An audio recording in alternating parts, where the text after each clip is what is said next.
Welcome back to another episode of Drink Tales. And today we're going to do something a little different. You know what I miss?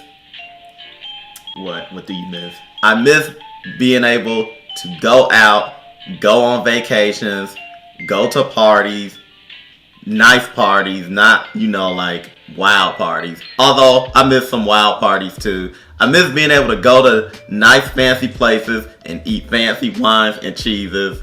And you barely did that when everything was open up. So okay, but now that I don't have it, the option. I understand. You miss the option to do that. I miss the option now. So you can't even host those type of parties. Exactly. So you know what? I decided to make up for it. I'm starting a new segment. Every month, I'm going to talk about wine and alcohol pairings with cheeses and charcuterie and a lot of different stuff like that. Okay. I'm not going to give the segment a name. It's just that once a month that video will drop. You'll know it. You'll see it. You'll see it on the Instagram. Things like that. Dread it, run from it. You can't escape it. Exactly. And today, this month, we are going to discuss the pairings that I came up with for Chardonnay. So, we're using trusty oak leaf Chardonnay again. Oak leaf again, but Chardonnay is the wine this go around. Yeah, the type this time. And I did some searching on the internet because I was curious about what would pair well with Chardonnay. And I came up with some interesting conclusions that we have set here on the board. If you can't see it on the main screen, we are cutting away. We have an official cheese board cam, so you'll see everything on that camera in our cutaways.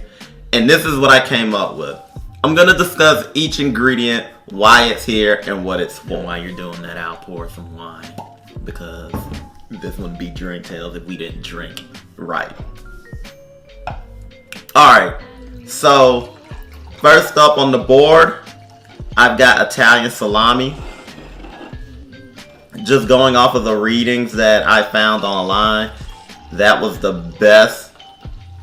best particular meat to pair this with, especially in this small setting. I didn't go all out for this. I wasn't trying to be incredibly expensive with this, but even with the choices that I came up with, I spent a good $40 on everything you see here.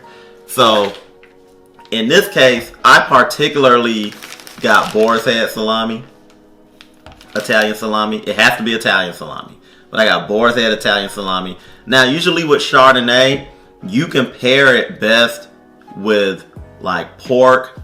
They say pork or fish, things like that. If you're a vegetarian, they say Chardonnay pairs well with it. And you'll see why, particularly in more upcoming pairings. Next, I went with Brie as my cheese. Now, if I was going all out with this, so this is the Brie that I chose, that I selected. Mm-hmm. If I was going all out on this board, I would have put the whole wheel and chopped it like pizza into pizza slices, triangle slices. But since this is since this is just a sample, I decided just a little bit of Brie. Now, I do have a question for you when you're building these boards.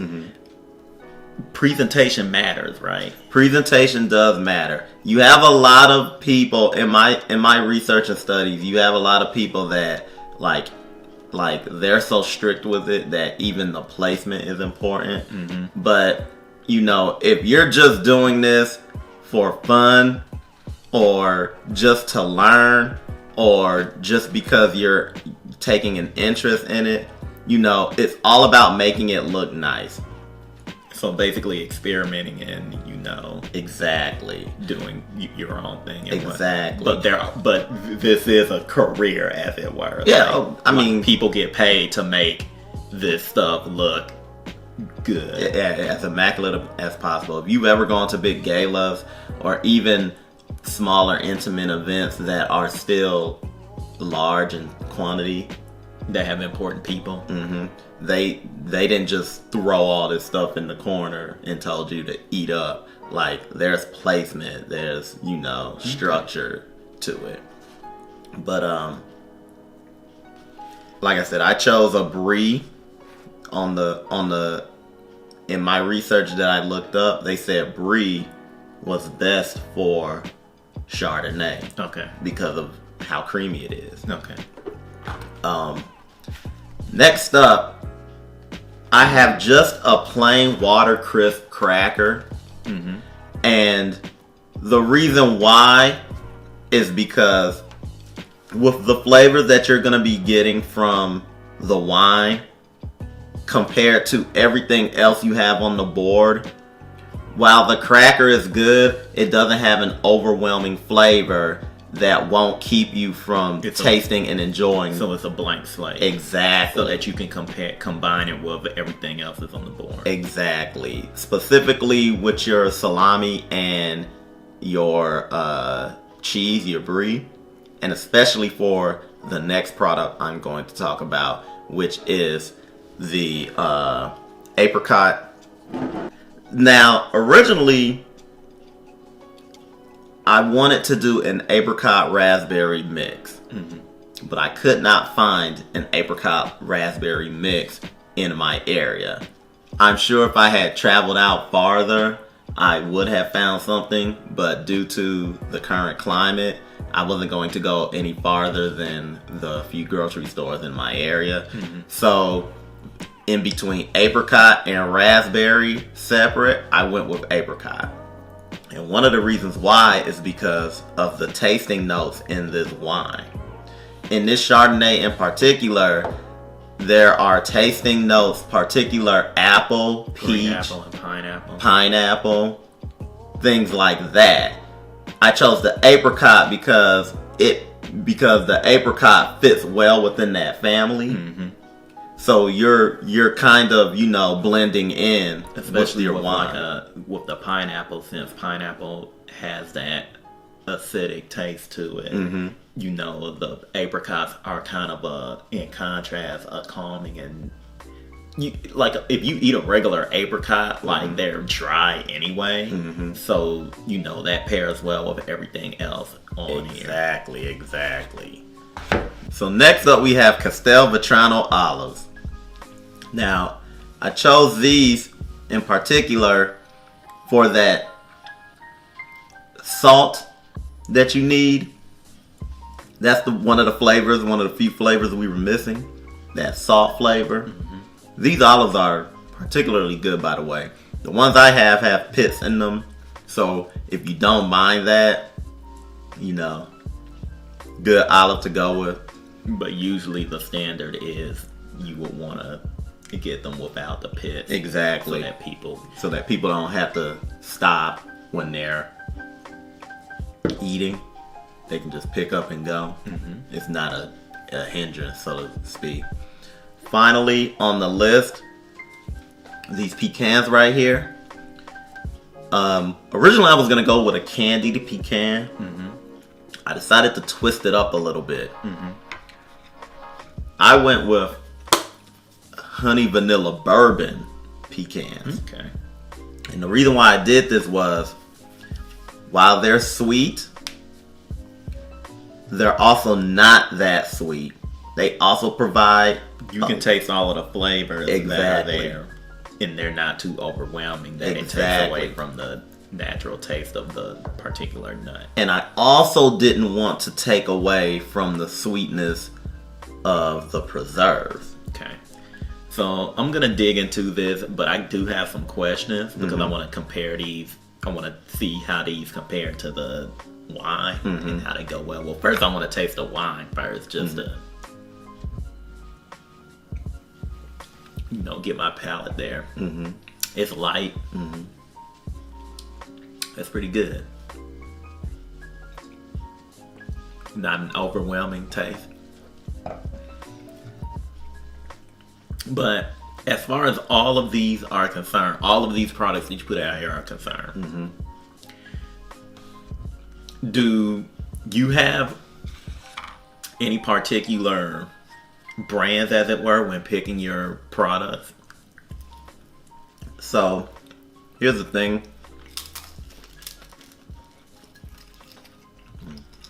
Not bad. I see why this pairs with the wine.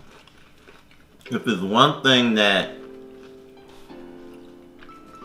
I've learned from doing this, it's that the more elaborate you get, the more expensive this stuff can get. Now, I went to the grocery store and I tried to be as conservatively priced as possible. And this came out to almost $40. I say if you're just doing this if you're not trying to impress anyone, you do not have to go to distance. As a matter of fact, I would urge you not to go to distance. As a matter of fact, even if you're trying to impress someone, I don't think you should go to distance like that. But you can get a lot of the stuff that you want from the grocery store all the way up into more higher end stores or specialty stores. Like your Total Wines and More. That was going to be my second question. Like, do you have a preferred place to go to when you shop for this kind of stuff? So, yeah, like Total Wine and More is one place. I do like going there. If you're really particular when it comes to your meat, go to the deli. The farmers market is another place that I love to go to because you get more variety. If you're restricting yourself to just not the liquor store, but grocery stores, I would look for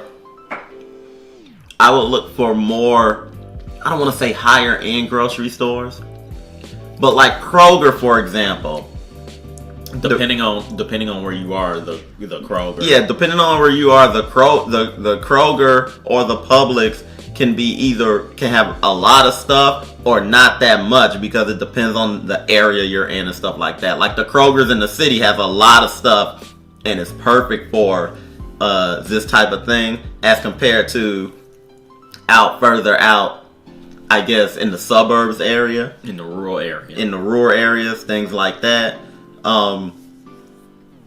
So it just all depends. It all depends on what you want to do. It all depends on your creativity as well.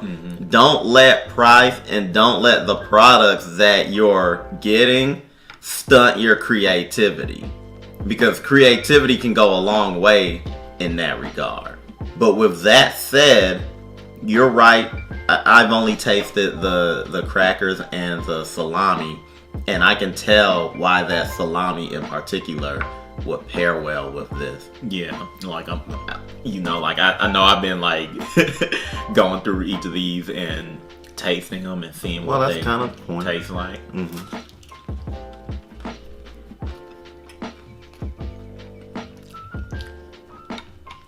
The Brie has a funk to it that goes well with the wine as well.